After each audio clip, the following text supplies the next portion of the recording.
and my recording volume should be at 80. It seems like it is. I can sit in front of the mic. I don't know about you, but I'm buzzed now. You buzzed? Is this working?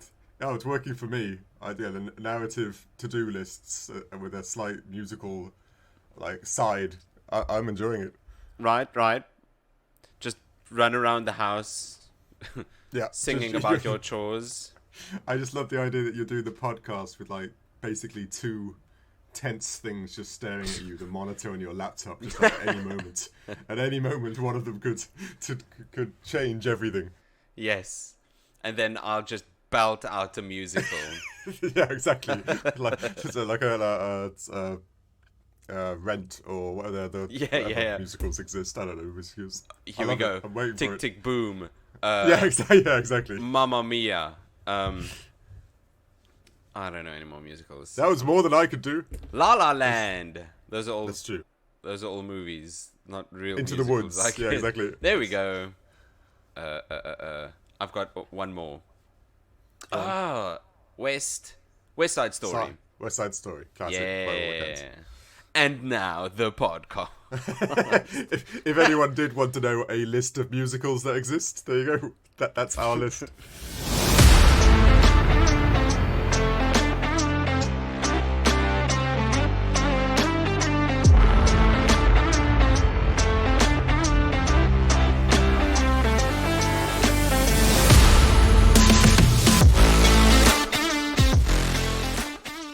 Welcome back to a brand new episode of everyone's favorite podcast. Yes, everyone's.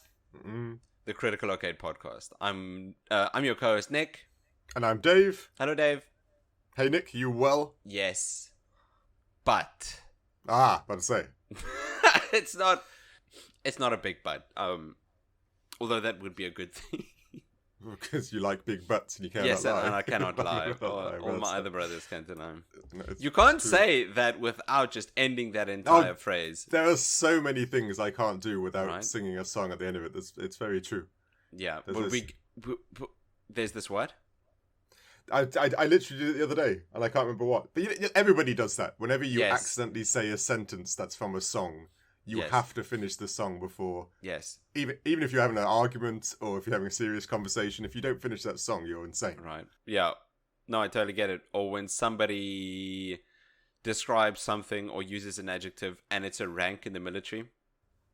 Yes, you got a salute, right? You got to salute. That's right. The perfect example is general knowledge. Yeah, of course. And you've got to salute. I'm saluting as we speak, I'm about to say. Right? That's how I Met Your Mother's fault. I know, very much true. And when if anybody says, all hell the list. Oh, all hell the list. All hell the list, yes. See, there you go. See, you got to do it. No, you got it. What I was trying to get at earlier is, it's just a PSA, a quick disclaimer on our rating system. Go for it. And how absolutely no one should take it seriously. Oh, not at all. Jeez. We don't take it seriously. No, we don't. We even if you mention our bias when starting each episode, saying that 100%. The only reason we do that is so that we could call this a review, and so that we can tell game companies we review games, so that they can send us game codes. That's pretty much it. Yeah, because if we were just talking about games, there would be no finite ending. No. We'd go from talking to Mario and then just be talking about Pokemon and then just talking about Animal Crossing. It would just never end. We could just keep going back and forwards towards games. Yes. So yeah, you got to make a structure to it. We got to call this a review, and to call it a review, we got to review it. We got to give it like a definitive, score. Yeah.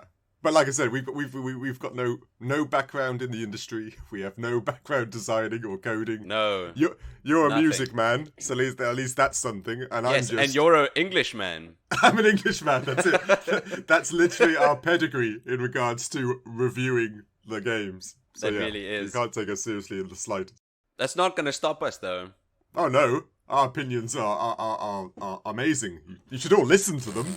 They have no standing or background or any knowledge, but definitely listen to them. I do believe video games, the further we get in, the further gaming grows, the more I believe it's turning into an art form, an interactive art form that encompasses how something looks, how it sounds, how it makes you feel, right?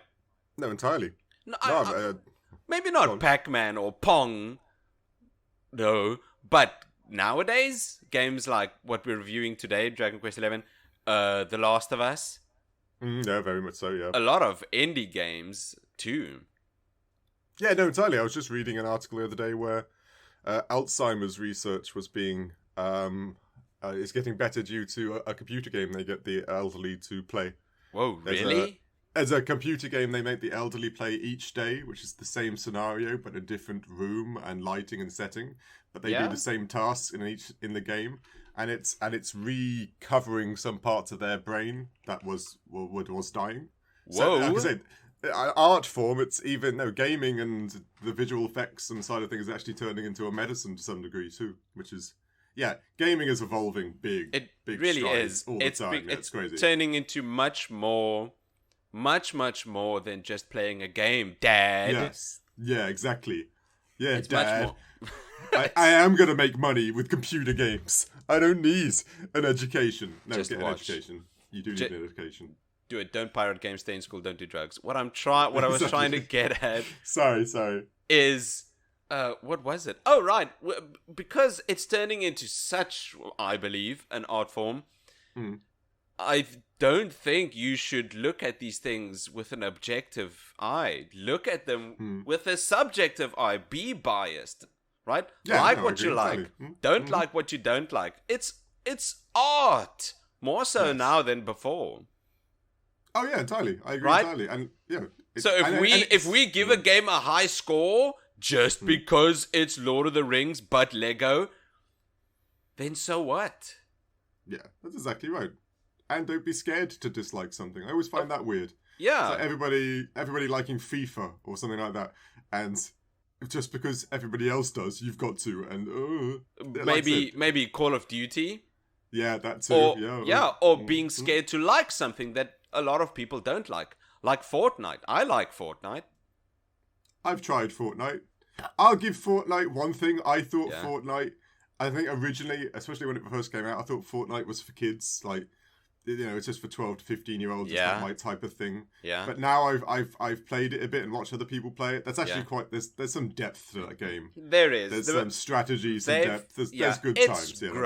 It's grown. Yeah. Initially, it used to be just for sweaty 12-year-olds. Yeah, that's what I thought. And now, I think it's much more. There's still that corner for the sweaty 12-year-olds. Now it's much more. And like I said, I'll give it its props. That looks like a fun game. Not my type of thing, but I'll give it looks like a fun game. If you can evolve with the industry... Yeah, exactly. It's very hard to do. It is very rare. Yeah.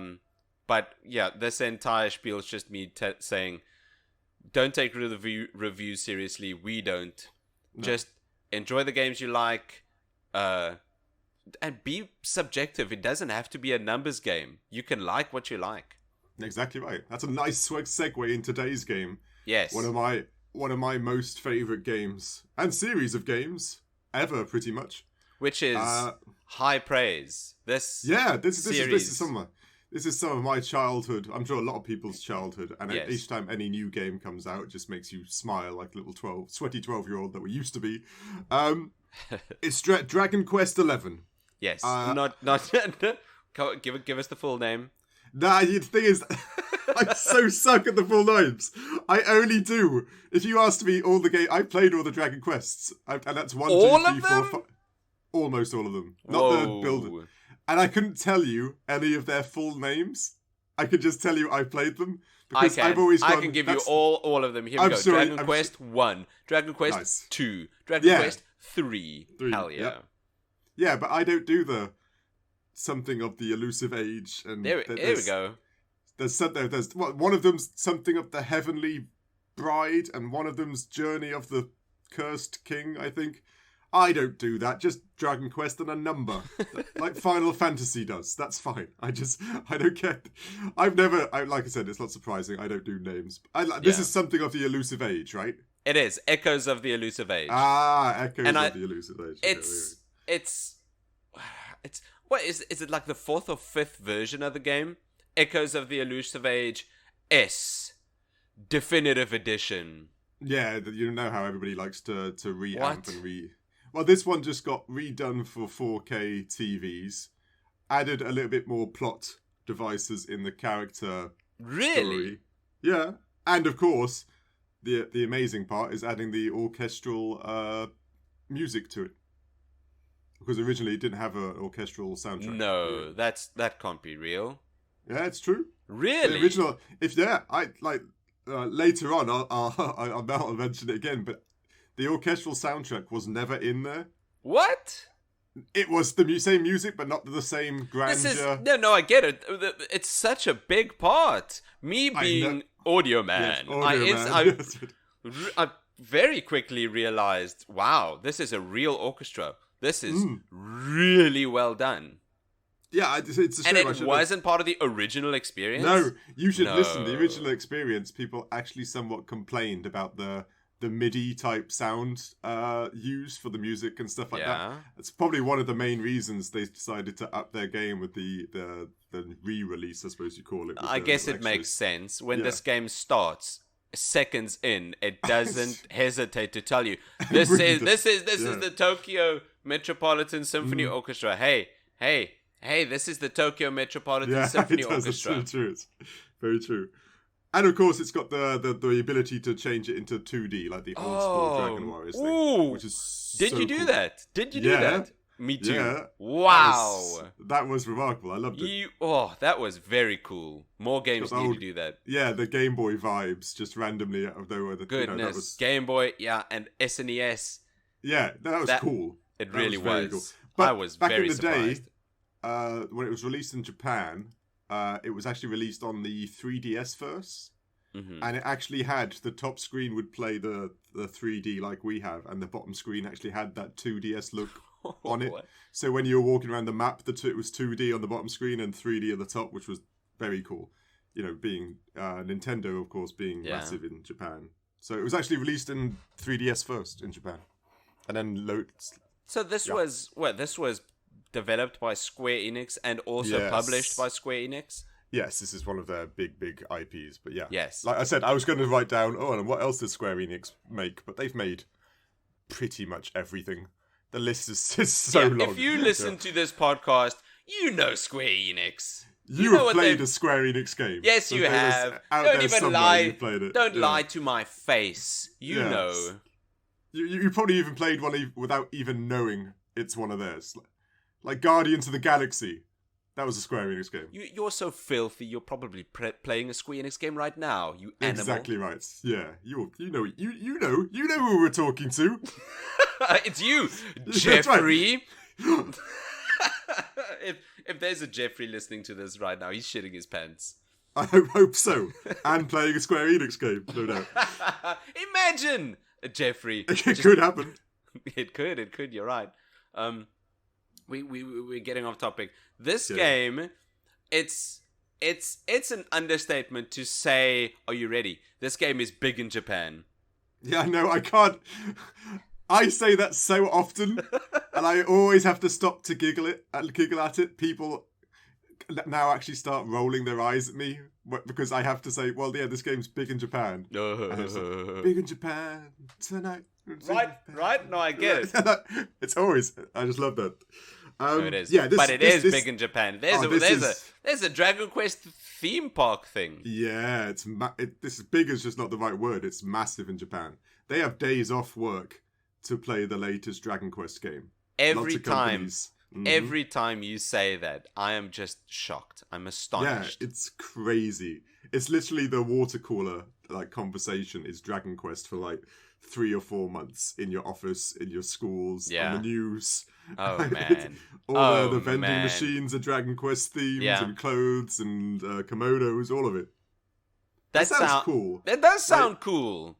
Could you imagine your entire country taking on gaming day, and your favorite game is just everywhere you look, people dressed, behave, selling drinks and sweets and burgers, dressed up as slimes and stuff. That'd be so cool. It would be, although I can imagine it does get a lot at some point, and it also gets weird at some point. Yes. No, very much Right, so. I bet you it's really peculiar, yeah. Yeah. So I enjoy the culture, although I do think I don't think I can adopt that culture. Not anything against that culture.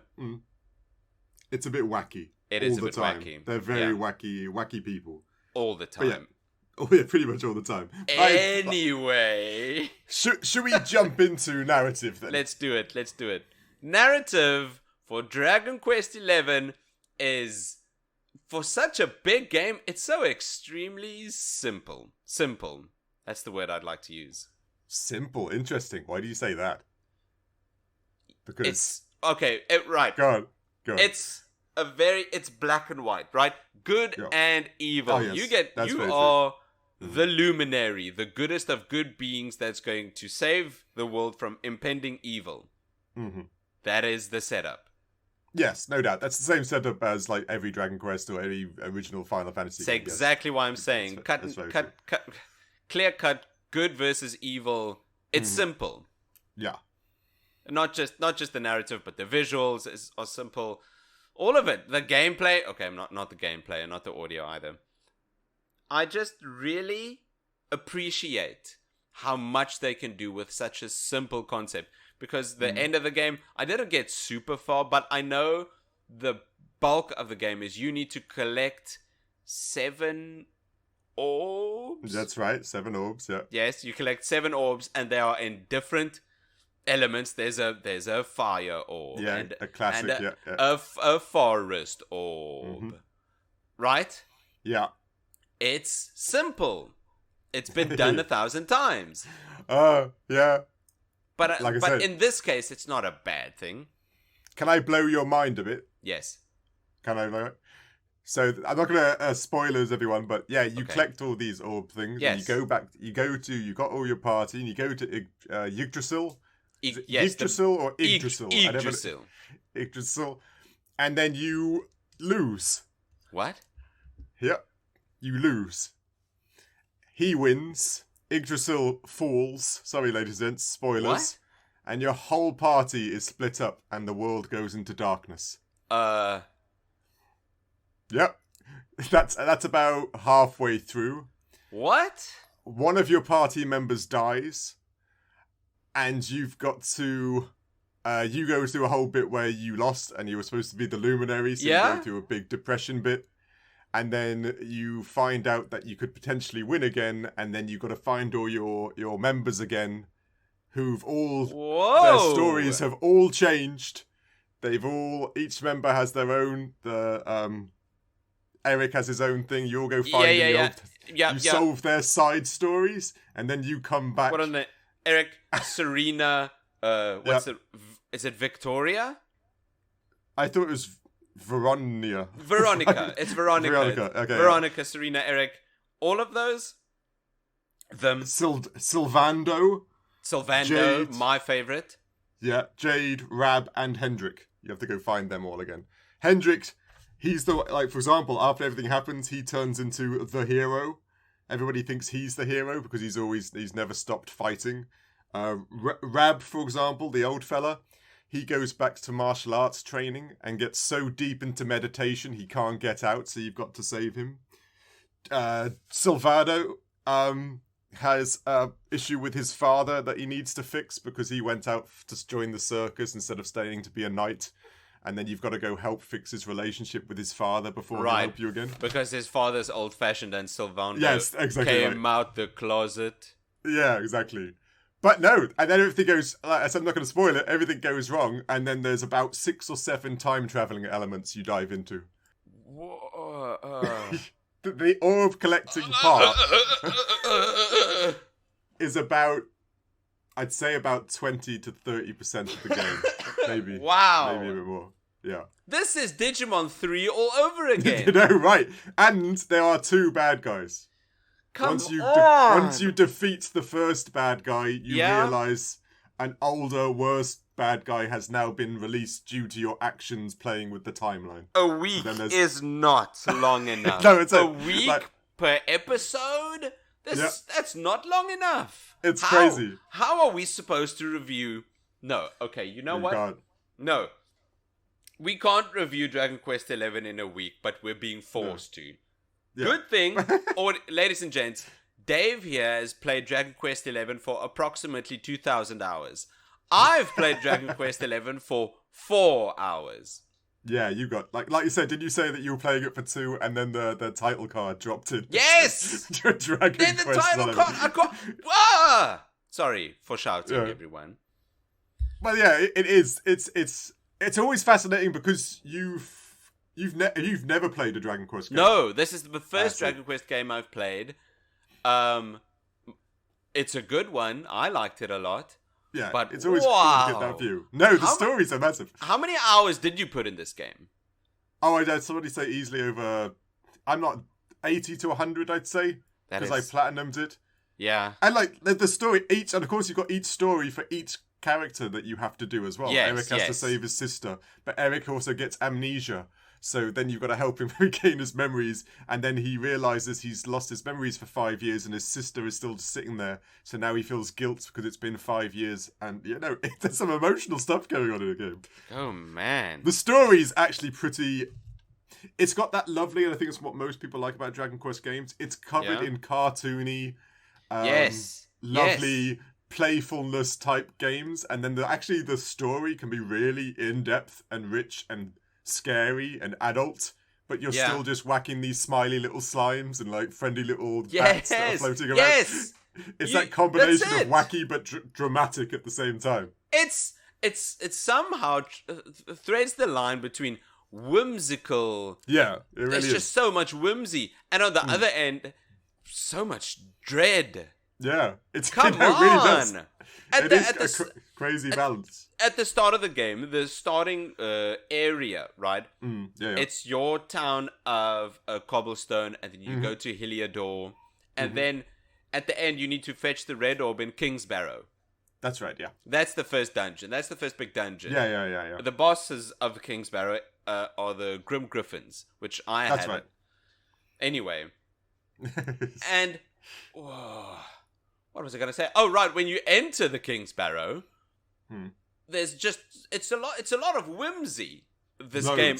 The whole game is, yeah. Right, this game is colorful. The music is... it's in a major key.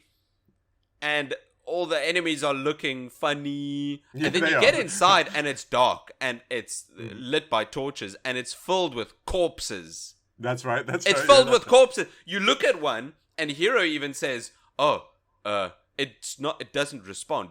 It's just a corpse. And I'm thinking, what? It's just a corpse? Right? Yeah, that's true. And there are loads of them. Yeah. That's the games have been doing this for years. I just love the idea that you've not played one, so this is all new to me. This is all commonplace for me playing these games. So I love the idea. I love your views on it because it's so much fun. It's like watching somebody watch a movie. You like, you like to, but no, this is what they do, and and all of them. If you actually, or most commonly, all of them, their stories are hugely dramatic. One of them, Heaven falls apart. Heaven literally collapses. Heaven falls apart? Yeah, it collapses, and you were an angel, the guy you play, and you have to try and help restore heaven to its place. But of course, without heaven, hell has now taken over. Of course. Some hugely dramatic storylines to them, fundamentally.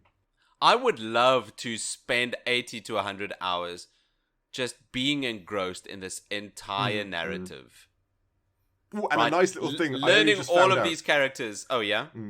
Is that the end of this game, the very, very, very, very, very end after you've done everything, is the beginning of Dragon Quest 3. Ooh.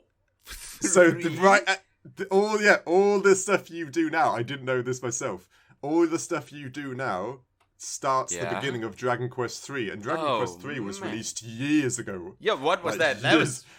I don't know. When were the first Dragon Quest games released?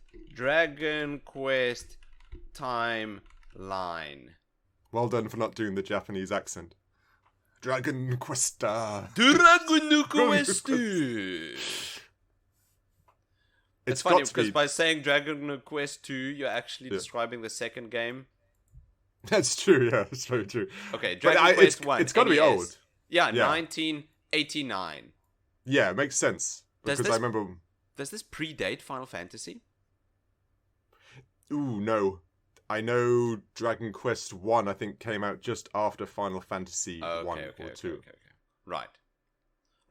So it's Dragon Quest 1, 2 a year later, 3 2 years later, and 4 before Dragon Quest 2? That doesn't make any sense. Japan does do these balmy things, especially if you're looking at the American localization as well. That could be they changed the numbers backwards and forwards as well. That could be the issue. They did the same thing with Final Fantasy 3. Yeah, they did. Yeah, exactly. It was apparently 6 was apparently 3 in the West. Yes, exactly. No, yeah, it gets very confusing, but yeah. Anyway, they do that all the time. So the narrative, I'm very surprised. I knew it was big. I just thought it was big and simple.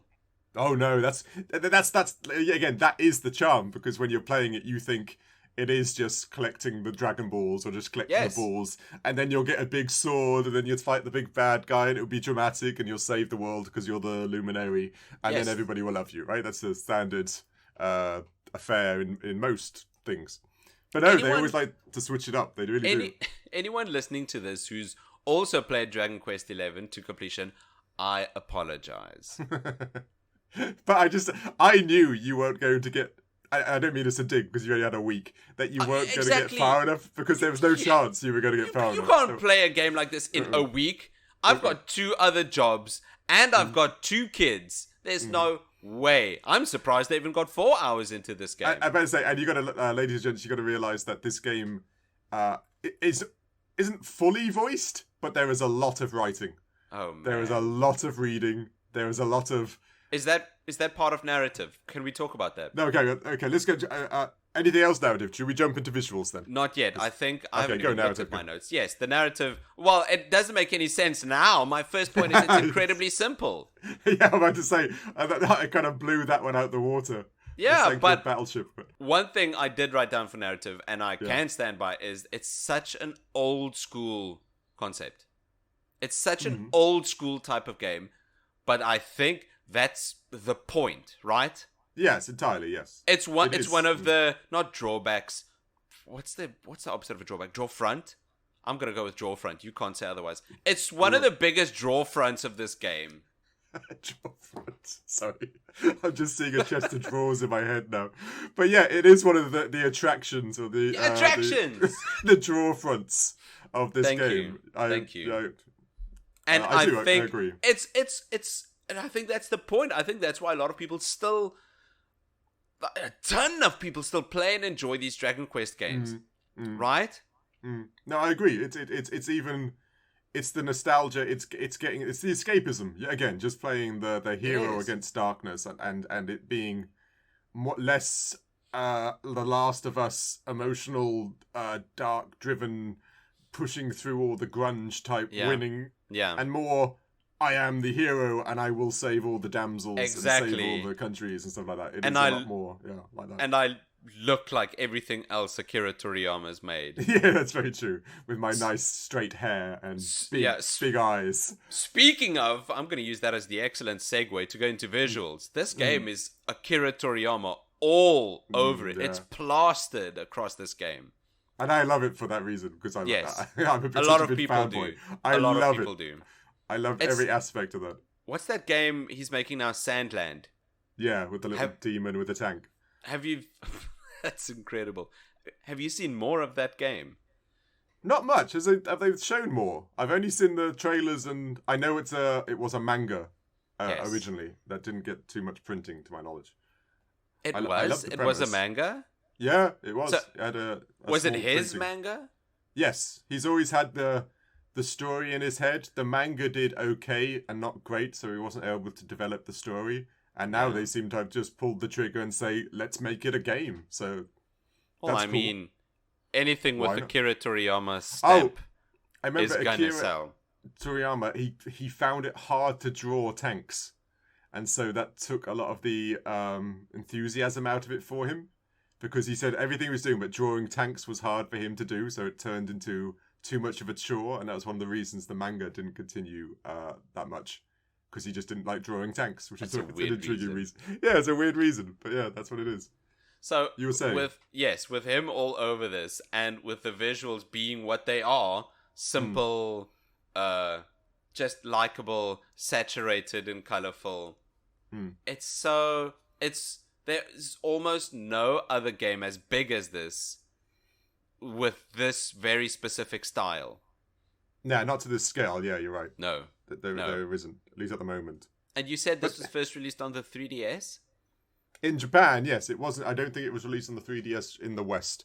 Oh, okay. Because back in the day when this released, Japan was just killing it in Nintendo, sorry, was killing it in Japan compared to PlayStation and stuff. PlayStation has made big moves now in Japan. Yeah. But the Nintendo DS was just colossal. Everyone had one. Everyone was taking them to work. So it was the console to release your things on at the time. I get it.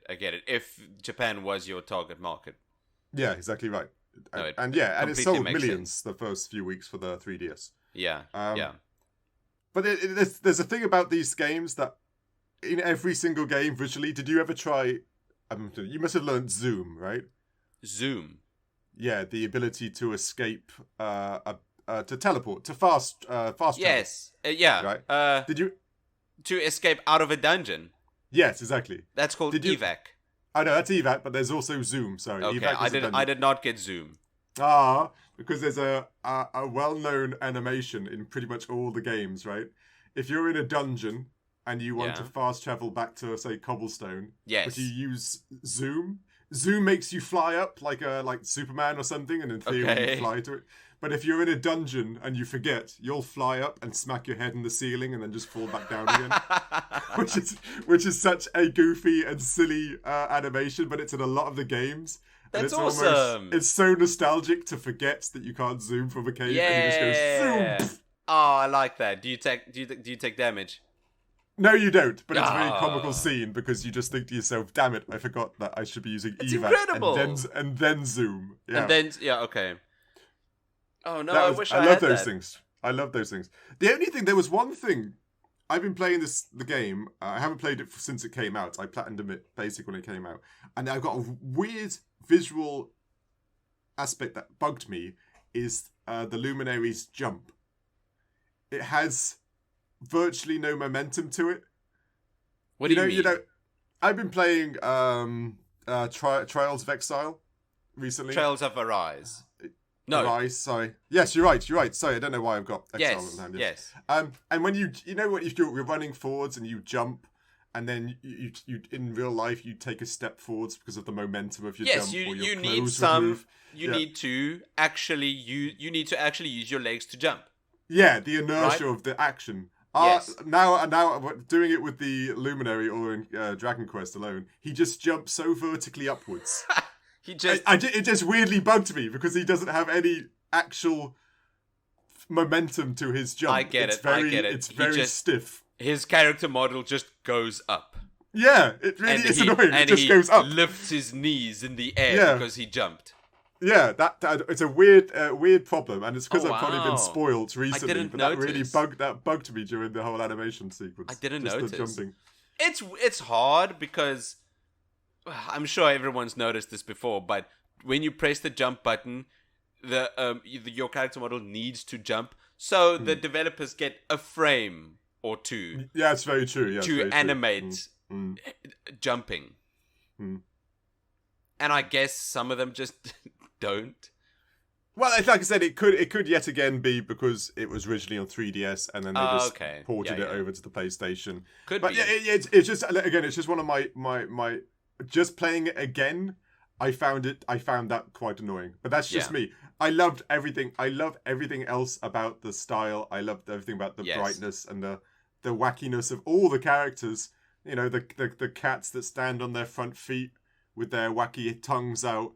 You've got. Did you meet a metal slime? A metal slime? Oh, you didn't meet man. What an iconic metal slime? What did I play? Did I play 2% of this game? Yeah. I wish I had 80 to 100 hours No, to play that's this right. game. It's massive. Sometimes playing a game a week just doesn't do the game justice. But like you said, we got jobs and stuff as well. Like we wish this was our job so that we could actually get. But Metal Slimes are iconic. We wish everyone, please check out our Patreon so you can. Yeah, exactly. If you want me to play this entire game, check out our Patreon. Metal Slimes are iconic. You saw the normal blue slimes. Yes, I saw the normal slimes, and when I got to the second, I went through the door of, what was it? I don't know, the door of something replacement. I went to the new area. I saw a volcano, and I found orange slimes called she slimes. She slimes, yeah. She slimes. Yeah, that's right. Why is it called a she slime? Because he slimes or normal slimes need partners. Okay. That's a female slime, so they can breed more slimes. Yes. Okay. Don't get me started on slime. There are like, I think, 60 different types of slime. There's he slimes, she slimes, grandpa slimes, god slimes, metal slimes, king slimes. Whoa! Poison slimes, bat slimes, heel slimes, silver slimes. The slimes, like I said, it's in Japan, they're mad for slimes. I.e. making a whole anime about being a slime. There's an anime called I Got Reincarnated as a Slime. But no, Jeez. Metal Slimes. Metal Slimes are these super rare slimes, kind of like shiny Pokemon that come on the screen. Their defense is like through the roof, but if you manage to kill one, you get like 10 to 20 times the experience and like... Jeez. And money and stuff like that. So when everyone sees one... You don't care what else is on the screen. You try and kill that thing first. You beeline for the metal slime. Yeah, it will run away. It will just disappear. Is it just slimes, or are there metal anything? No, just slimes. But you do get metal slimes. You get metal mercury slimes, like a melted slime, and then you get metal king slimes, which are these huge slimes that very friendly looking things. Please it's hard to describe. Please tell me they wear a crown. They do wear a crown. Yay! They wear a little crown with a green and like purple padding on it. So and great. There's god slimes as well. Oh, I don't even. Okay. There are enough. There's slimes. a lot of slimes. Sorry, yeah. The biggest. I was just wondering. Somehow, the pitch to add a 2D mode to this game was approved, and I'm so glad Square Enix approved a pitch for a 2D version of this game. Yeah. That's for the all entire those game adults. includes a 2D version. That's Why? for all the adults out there. That was perfect. It was it's everything was just like the old games too. The screen layout, the menu systems for the fighting and stuff. It was exactly the same as. And it looks nice. Actually, it does. Looks really cool compared. The only other ones I played with that type of format a long time ago was like the Dragon Warrior ones, which was what they were called originally, and it is exactly the same. It was very cool. I'd be intrigued what the youngsters thought about it though, to some degree. Same. If you're a youngster, then send us an email about what you thought about the 2D version of this game. All of the youngsters in our fan base, please go ahead and do that. Yes, all of them out there. There's got to be at least one. But yeah, that was a cool aspect, but it is very much a nod to the older franchise lovers like myself and most of Japan. I don't know, because like you said, it was fleshed out. You could play the whole thing as 2D. Yes, there wasn't moments where you couldn't. And it felt like a real 2D NES RPG. 100%. Even the little sprites moving on the world map and everything like that. You know, it's very much nostalgia throwback. I enjoyed it quite a lot. I really did. I can imagine in about 10 years when you go back to Dragon Quest XI and you can play it in 2D. I don't know what that feeling is going to be, but it's going to be nostalgia to the power of 10,000. After playing this game again, I've been looking up where's Dragon Quest 12. I'm so in the mood now to play Dragon Quest 12. What's it called? Something of Fire. Something of Fire is all I've got in my head too. Yeah, but I watched the teaser trailer again. I am now excited for Dragon Quest 12. Yeah, but is it delayed? Flames of Fate. I don't even think there was a release date announced or teased. Oh, okay, yeah, that's very true. Japan they just dropped the logo and the was the name, and that was that. Yeah, I'm excited for that now. I've gone very much into Dragon Quest mode. Bandai Namco, if you want us to review Dragon Quest 12, Yeah, because exactly. these episodes are very much reviews. We talked about this earlier. Mm-hmm. Yeah, and they're definitely listening as well. They definitely listen to this podcast. Yes, we see you, Bandai. We know you're there, you filthy animal. Anything else visually? No, I think that's about it. That's all I got. I like the stylized nature. It's great, the saturated. Akira Toriyama, 2D. I got all my points. Oh, right, character models. I like the character models. There, I'm done. Whose character model do you like the best?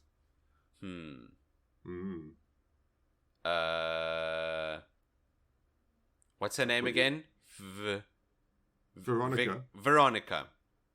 The eldest sister. Well, how does that work? She's the eldest sister?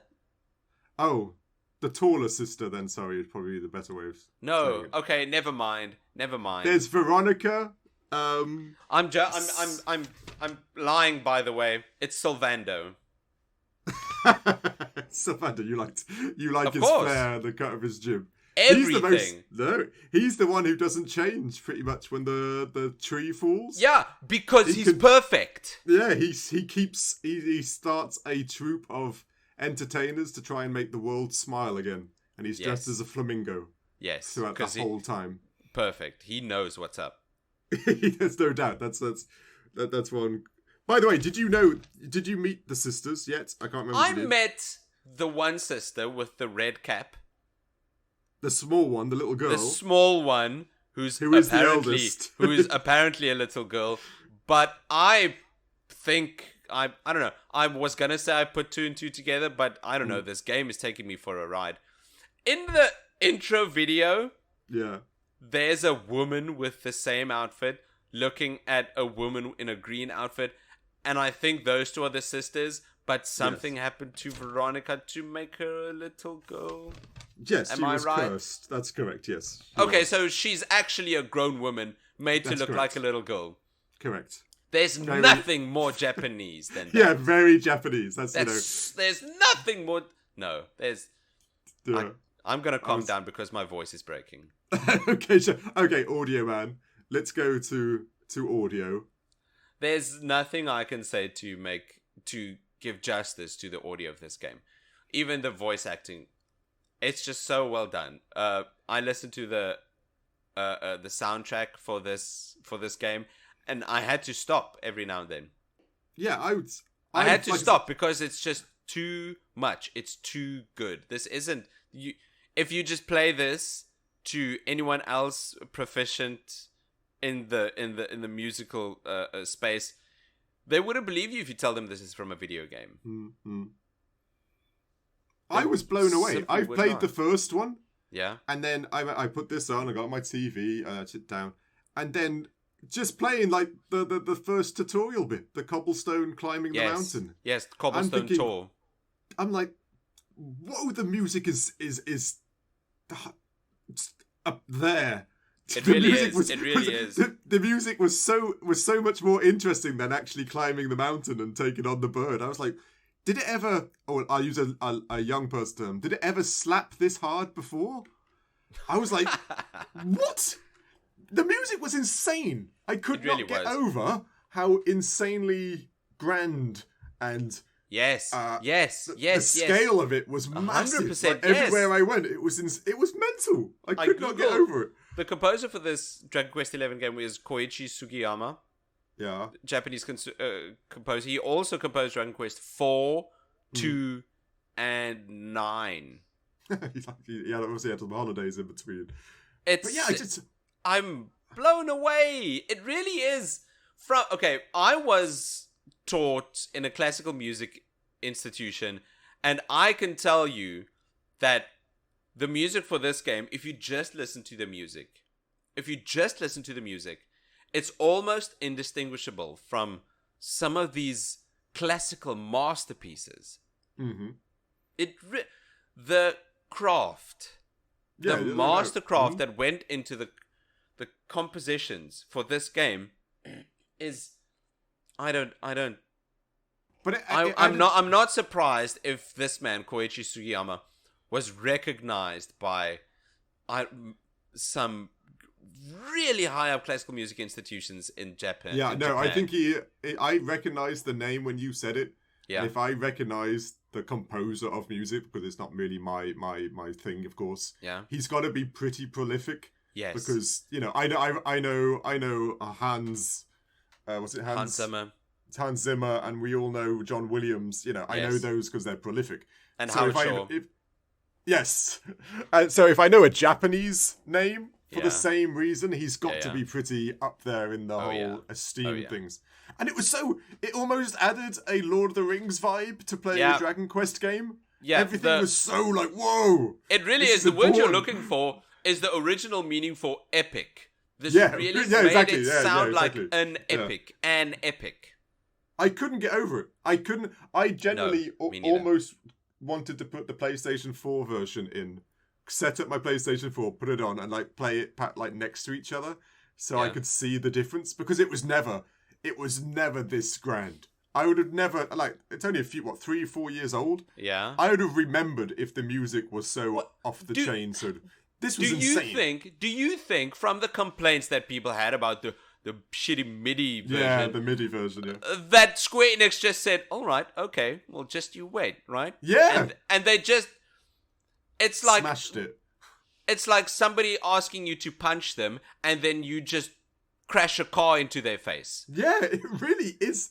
It's just the audio alone, the music, the soundtrack alone, made it a completely different game. It did. Well, okay, I didn't play the first one, but it sounds like it did. Even now, I haven't gotten up to the part where the tree falls down, but I'm so intrigued orchestrally on the music that must play when everything goes to shit, so to speak. It must be mental. A part of me is so sad that we kind of spoiled it. Yes, so but true, I mean, you had to. Yeah, I had to when you said, you know, you were just collecting the orbs. Were you not slightly, so just remembered now, weren't you slightly intrigued by those little invisible, like, creatures that were walking Yes! What's going on with those things? They've got something's up. Because I found a couple of them in the field. Yeah, and I thought, what are you doing? What? You're not just enjoying a picnic. Massive plot device. What are you doing, you little piece of shit? What's going on? Yeah, they are little pieces of shit at the end. They're basically little parts of evil. What? All come to one and actually build or release the big bad. I found one on a branch, and I was they're thinking, cool little dudes. That's a little bit weird. Yeah, but no, they're very big. They're very big story. I was suspicious of them because one kind of made it thunderstorm when you were born. Yes, that's true. Yes, you see it on the opening sequence, right? Yeah. Okay, it's not simple. There's a lot going on. There is. I think they just like to make it look simple, to make it look, what's the word, accessible. Yes, no doubt. Yeah. And to shock you into thinking that those cute little things are not potentially so cute in the end. No. You know, it's like I said, we're going off. Audio-wise, the voice acting is always, like, in these games, I love the idea that there was Scottish, there was Northern, there was Spanish, there was English. Eric so to speak. was a bit Cockney, right? Yeah, exactly, right? And just the idea, again, it's that idea of traveling, and then you go somewhere else, and the accents are different, which just adds. And of course, the voice acting, when there was voice acting, was spot on. It really was. The voice acting. Really, it's very good. I liked it a lot. And I also liked that in some parts when they went really northern, even the text on the screen was all "Hey up," you know, like, what are you doing here? You know, it wasn't actually in English. They'd actually written using the slang. I laughed out loud when a little boy ended his sentence. This little Cockney ass boy ended his sentence with Bosch. Yeah, exactly. I love that, because I can also picture the Japanese like loving it too. Yes. Like, let's use this accent. I said, what's that mean? What word's that? Let's put that in there. Boy. Oh, you want to call me dog? Hey, what, Bosch? They must love it. They must love it. I think it's so much fun to put those in there. And I can't imagine how it must have felt like for you. Yeah, no, it's great. I love it because, and they have say, and it's another thing with Japanese games and Dragon Quest games. They love using England as their inspiration to the voiceovers. Thank you, they Japan. they must love the accent and the regional different accents because they do put them in almost all of their current games in the last 10 years. Yes, only voice then. Not but even, they do love it. Not even the Square Enix, but even From Software, England, or the English culture from way back, is hugely inspirational. Yeah, the Dark Souls games, Bloodborne Bloodborne is just English gothic horror. That is it. No, very much so. Yeah, no, I agree entirely. They do. They love the English accent to some degree. I also know, strangely enough, there's massive tax breaks if you use English voice acting. So there is a financial aspect to it. Yeah. Oh, England I see. This whole Okay, thing. So Xenoblade but they do Chronicles. love it. Yeah, exactly. There was like, oh yeah, let's make them all British because money. But no, but they do have a fascination with the English language anyway. The Japanese, they use it far too often. Yeah, if you're right. My only gripe, audio-wise, and I'm sure you may even know where this comes from, is that the hero isn't voiced. No, come on. Why do they always do this? Why is it always a silent protagonist? I don't like it. It doesn't have to be fully voiced, but just give them the same level of voice lines. Just give them... the company has. Right? Just give them dialogue. Yeah, right? It's just all him have just... them talk. And turning his hair and it just moves. And he's from Dragon Quest, I don't see this changing ever for Dragon Quest. I hope it does, but I agree. But Dragon Quest is very much rooted in how it used to be. Yeah, the traditional aspect. Which Final Fantasy, now with 16 more than ever, it's evolving. It is. And maybe I'd like it if Persona or Shin Megami Tensei can get a voiced protagonist. No, I agree entirely. Right? It is their tradition that they keep kind of being steadfast on, which I think is starting to get kind of old. People they love tradition. I love tradition. Add tradition, but kind of let it evolve a little in current media. Because it's just detaches from it. It just so detaches from it when it's all drastic and he's just not saying anything. I just don't see this franchise in particular where right. being old school is part of the game is gonna make that change. We'll have to see. We'll have to see when 12 comes out. But I do agree. Yeah. If there's a franchise that doesn't, it would more than likely be the Dragon Quest one. Yeah. Because of the tradition and even the fact it's kind of like manga cartoon-esque anyway. So why would you need? I hope it does, but I do agree. I just really want to take it back to music because the music for this game is just so well done. I would 100%, if there's a symphony orchestra playing this suite in a concert hall, I would pay money to go watch that. Sadly, we never get those. No, we don't. Happens. We don't get them in South Africa because we're South Africa. Yeah, but they do that all the time in California and in London. And I would so go to one of those. Yes. They just had one for Zelda like a week ago. Don't say that. They did. I'm gonna ignore that. It's crazy. I would say the music on this podcast, the only other game that came close with this caliber of music would, I'd say, either be Chrono Trigger or God of War Ragnarok. Yeah. I'm with you. I do think that this is the highest caliber. This is the well, that we've had on the show, I mean. Yeah, I agree. I'm trying to think of something of a game. Movies plentiful, but a game where the music is so like this. Part of me thinks like a Horizon Zero, Forbidden West had some nice bits in it, and you know but what? No, nothing. I've got one thing. Go on. The reason the music works well, I think, in this game is because it fits so well with its subject matter. The good versus evil. Good versus evil. Huge, epic, old school.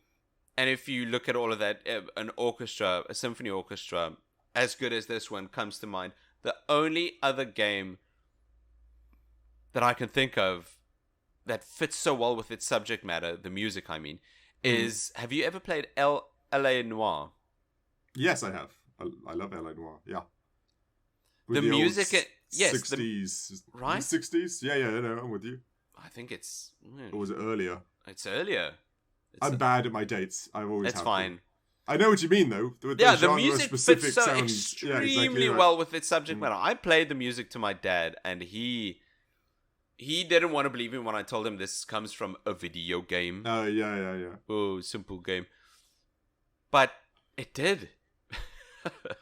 And I know it's weird comparing this to the soundtrack for L.A. Noire, but it fits so well with its subject matter, and that's the only reason that I can think of compared to that. Yeah. You've just unlocked an earworm that I was wondering what it came from, and yes. now I just realised it was L.A. Noire. Yes. You know when you're looking at a crime scene and it would always play just like two keys when you were close to a bit of evidence? Like, a little jingle on the piano. Yeah, right? I've had that in my head for like a week and I've been trying to think what the hell that's from. But yeah, go. I've just realised what it is. That'll make me. I can sleep. You know what it is. It's the Critical Arcade Podcast. That's right. Tune in every Tuesday. No, the orchestra. I can't. I'm not even a music man. I don't like. My wife is. I couldn't tell you what the latest music being played is now. I know there's lots of Asians or Koreans out there that seem to be taking over everything. But this, for me, the music on here, and you've got, ladies and gentlemen, you've got to take account there was a musical score for each town, each scenario. It's incredible. And each cave. Yeah. And then those changed when the tree fell. So then it's in a different key. I don't know enough about music to make it more scary. The same songs, but to make it more depressing and scary. I don't know if it's just the most likely just changed to minor. Yeah, exactly. And it's seriously, it was so like listening to a grand orchestra vibes. I've never actually listened to one, but it's it's mental. It's like watching Lord of the Rings. Mega kudos to Koichi Sugiyama. Yeah, it was crazy. But good idea. Our time is catching up on us, and we still need to do gameplay. Gameplay. Now, see, this is where I'll be a tad biased again, because I like Be biased! I like turn-based. I've always liked turn-based gameplay. I understand people's arguments that in modern games, things have to be more exciting and all this other stuff. And I do agree that it should evolve. I liked Final Fantasy VII, the new one's combination of turn-based, but it's action-orientated. So I liked that. So but you can turn-based. You can fight, but there's still a gauge loading for... Yeah, there's a gauge loading and there's a dodge aspect that you can do, so it's a bit action-y, but also a bit... So I get evolving the turn-based thing. But then there's a part of me that just still loves it. I still love the just four of you versus pure them, turn-based. And trying to strategize that he has to heal next and she has to use like protection magic whilst he's my tank. That type of thing it's always been my type.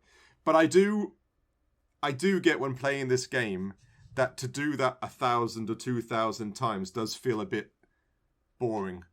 Yeah. You know, when you're on the 700th little bad guy because you accidentally bumped into it, and okay, you're using your whip this time, and you're using crack, and I understand that for a lot of people, there's hours of just pressing X and using menus, which even in this game, because it's stuck to traditional aspects, I got a little bored. You do get bored, and who really wants to get bored with a game? You know, it's like a hit-miss thing. But I still love that type of thing, but I do get why people don't anymore. So totally. And this has a lot of that in it. This has a lot of it in there. In a lot of games, the turn-based system has evolved. Final Fantasy VII uses it's an action turn-based system. Final Fantasy 16 is now just a pure action game. Yeah, completely. It's Devil May Cry.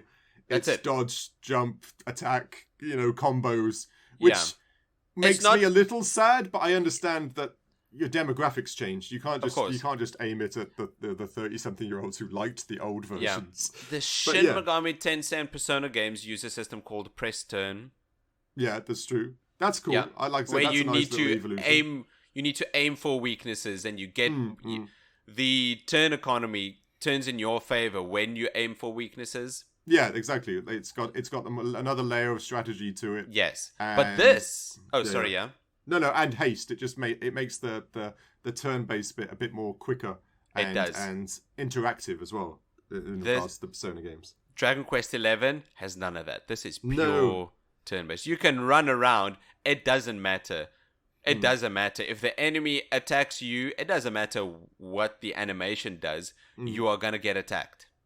Yeah, correct. You can sometimes block it and evade. But even the evade is just the word evade or miss. Or do you dodge it? Exactly. Yeah. No, it is. And there was even... If we were talking about it being outdated, I didn't like the menu screen. You know when you press the menu to change your equipment? You don't? It's that tiny little thing at the top, and I'm... Wait, what do you mean, during gameplay or when you boot up the game? During gameplay, when you're out in the world and you want to use a potion or whatever, you press select and you get that little box in the top left-hand corner. Yes, items, equipment, party talk. Yeah, I'm getting old. That's too small. I haven't got you like are a getting 90... old, Dave. That's not too small. I haven't got a 90-inch TV, and I'm up there going, is that the menu? I want one of those... Okay, this is going to be... I'm fussy again. I want one of those when you press pause or you press menu, you go into an entire screen. Yes. And it's like, yes, this is what I want. Sense. You know, like God of War and all the other games. I want all this on a big screen for me.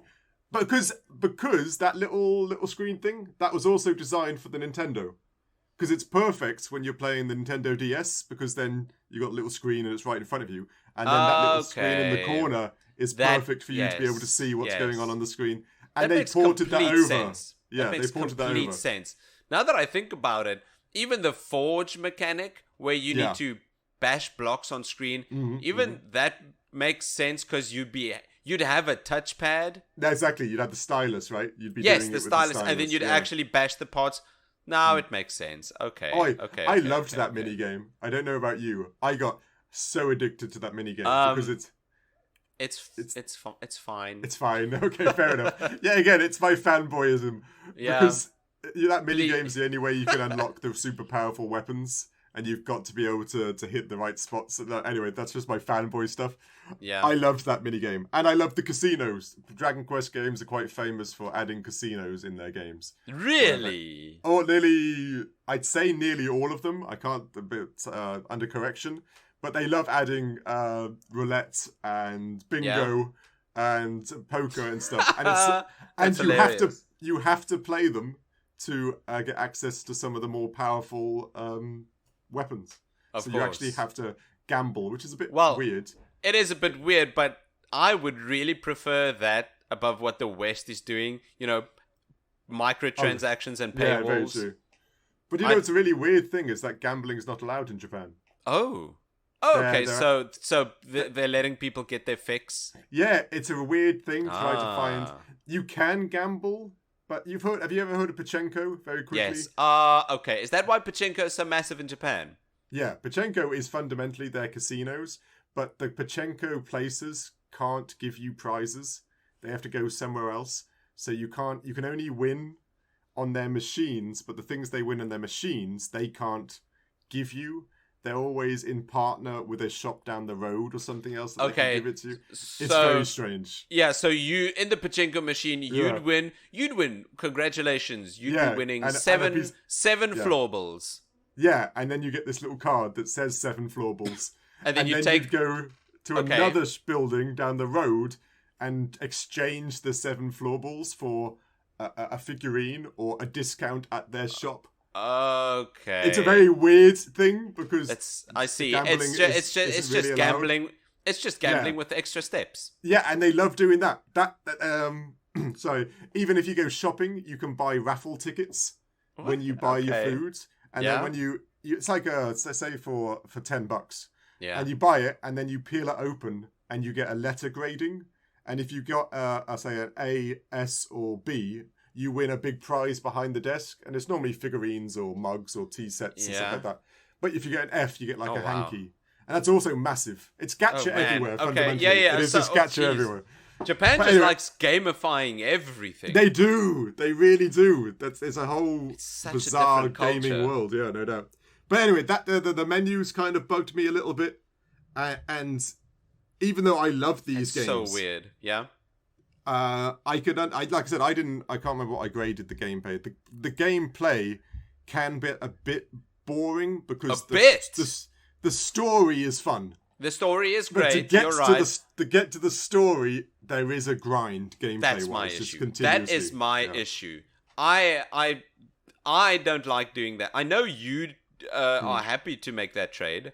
Yeah. I am not. I do not like to trade good story for bad gameplay.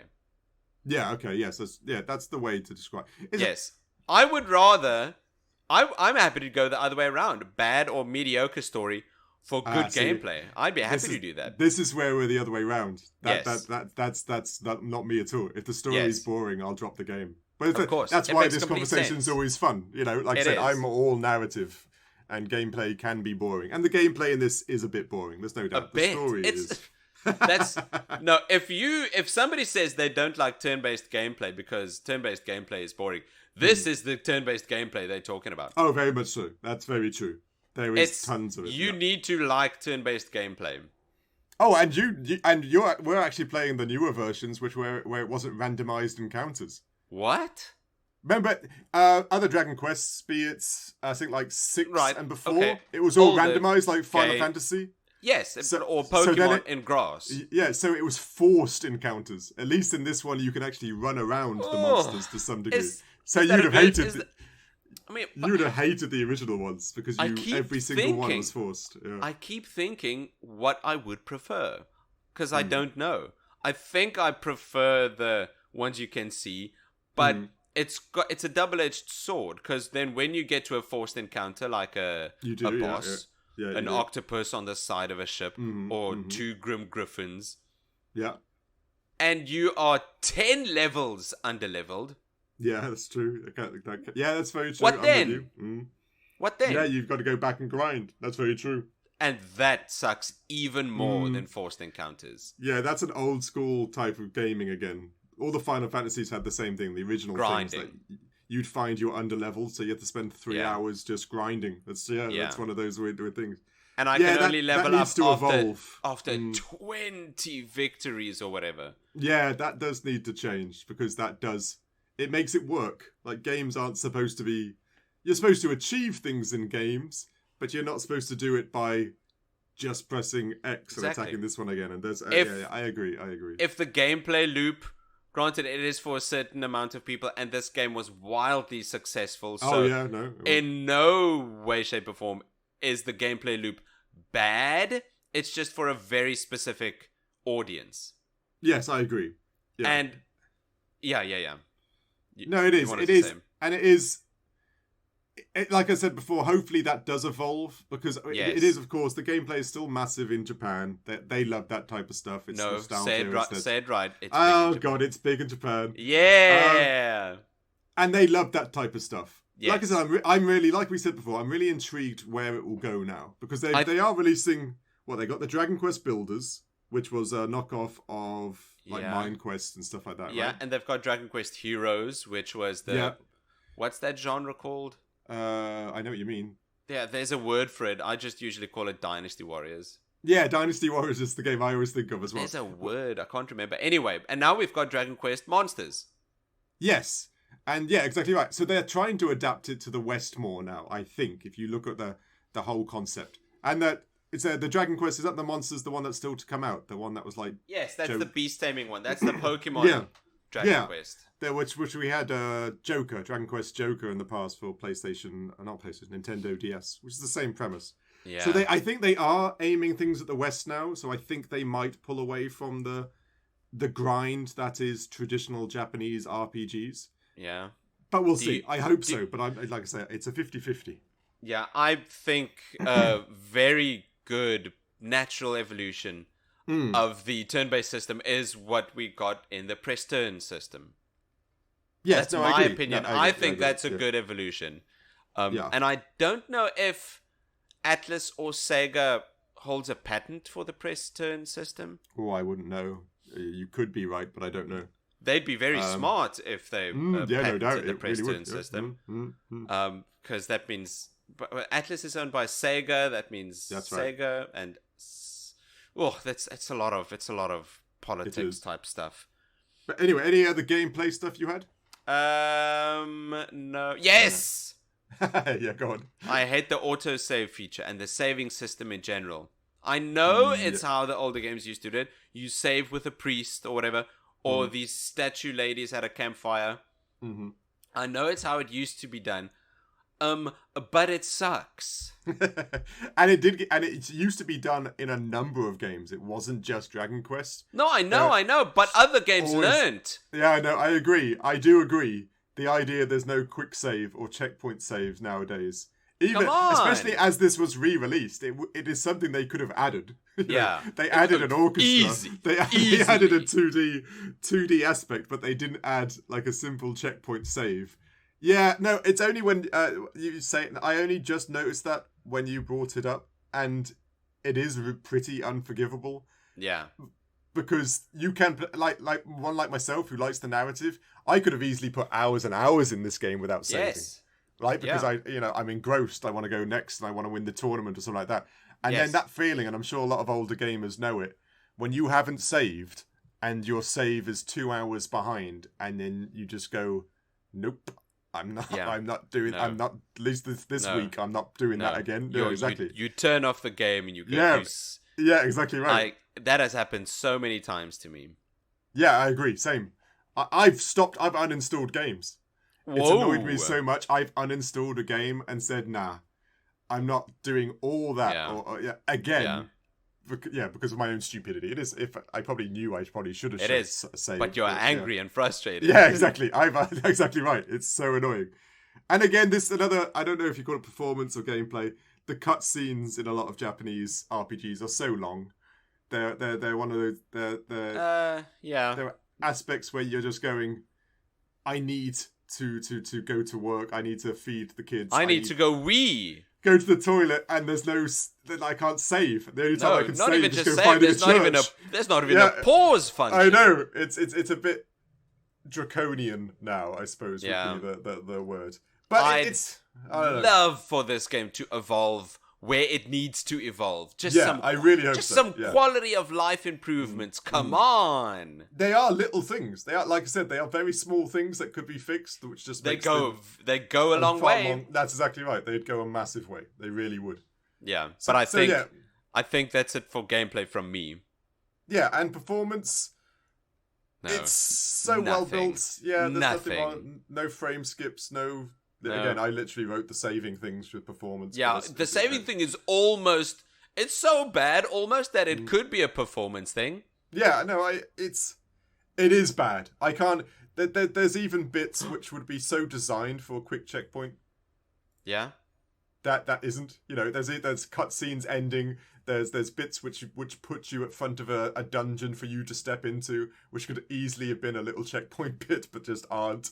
There's almost the bookmarks for them, but there aren't. They're just not there. So quick and easy fix. I completely forgot. What? I'm playing this on my PS5. Yeah. And the game crashed. What? The game crashed on my PS5 and booted me back on the home screen. Wow. What was going on? It happened once. That was when Eric and I snuck back in Heliodor from downtown Heliodor, and we just entered... I can't remember his name. Yeah. Dirk. We just entered Dirk's new shop. Yeah. And then we went into Dirk's shop, and then the game told me, sorry, bye. Wow. That's weird. Yes, it is weird. It just happened once, though. And when I booted back the game, I almost punched through a wall when I realized I needed to save at the church. Oh, no. That's even game worse. Crashed. Because that wasn't your fault. No. If you die, then it's somewhat your fault. Yes. The game crashes. Yeah, that could have had... If it hadn't been for the podcast, I'd have probably uninstalled if I were you. Right, at that moment. Thankfully, I did save at the church. Oh, okay. Minutes before this happened. That's weird, because like Nintendo and Nintendo games and everything in general... Especially something as... Yeah, prolific. If they know it's a prolific game, they kind of polish it sometimes. Yeah, really do. Except when it's Pokemon. Then they just rub some more turd on it. Yeah, I don't know what happened there. That was mental. Still mental to me to think that. Anyway, value for money then. Value for money, I gave this a 10 out of 10. Easy. It must be even more 10 out of 10 now that I've told you more of the story. Right? No, it is. I can't give it an 11 out of 10. No, exactly, right? And the idea that it's free on PlayStation subscription service. Well, included. So I keep saying that. That's true. Everyone, you are actually paying the monthly fee or the fee.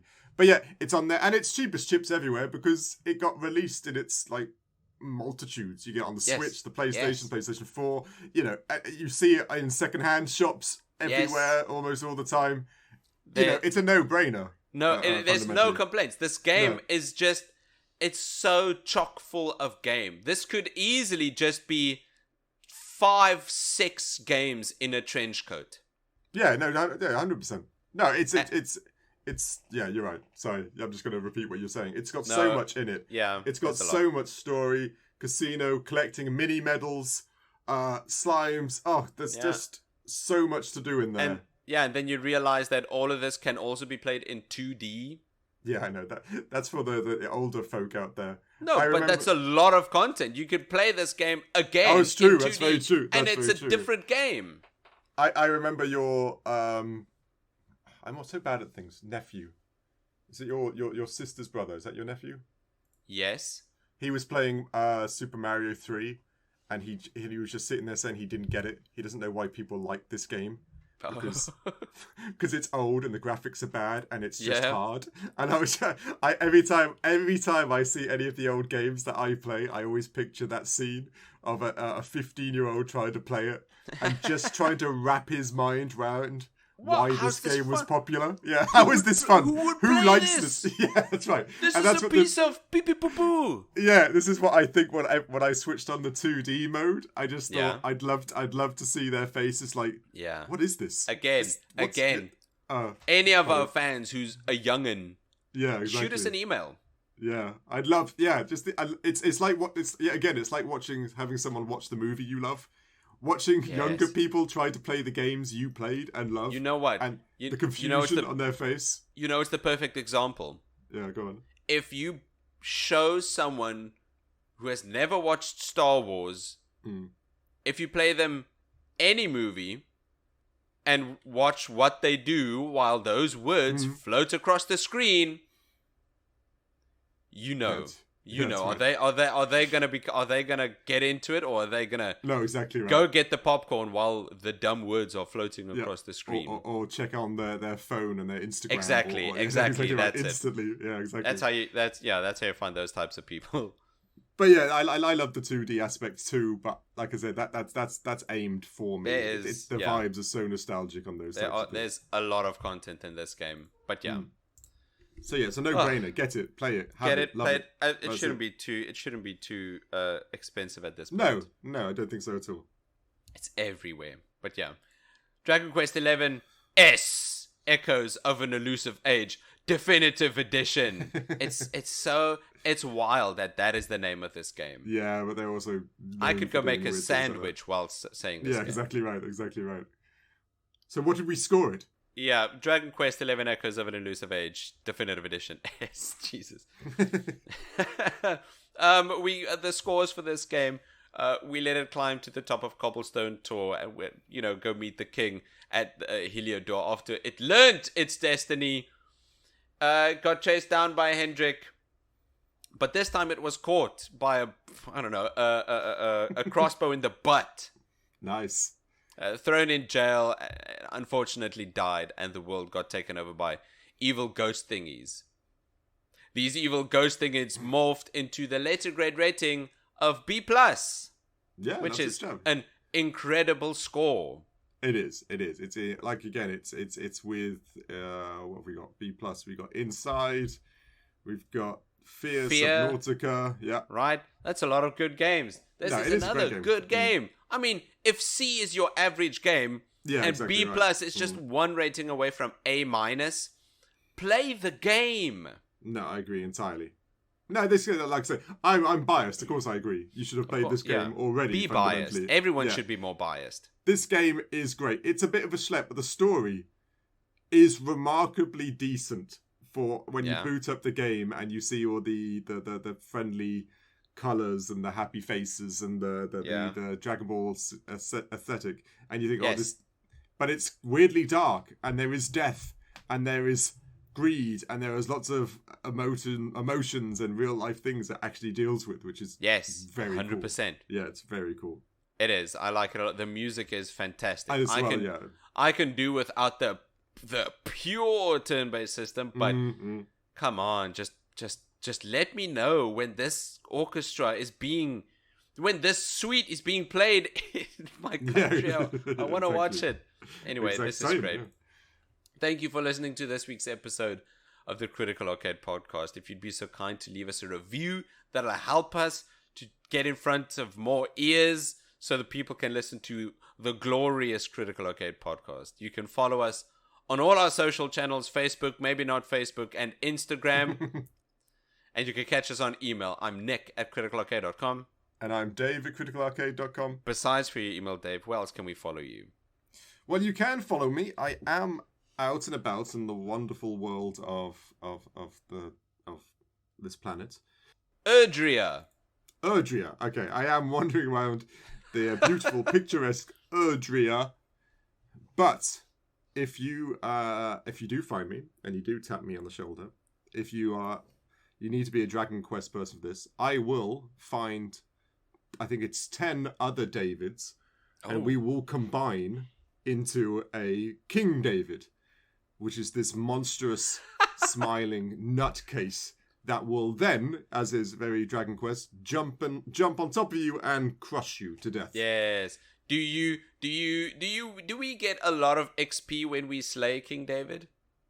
You would, but strangely enough, they're not that rare, King Davids. Just like the King Slime. The King Slime wasn't hugely rare.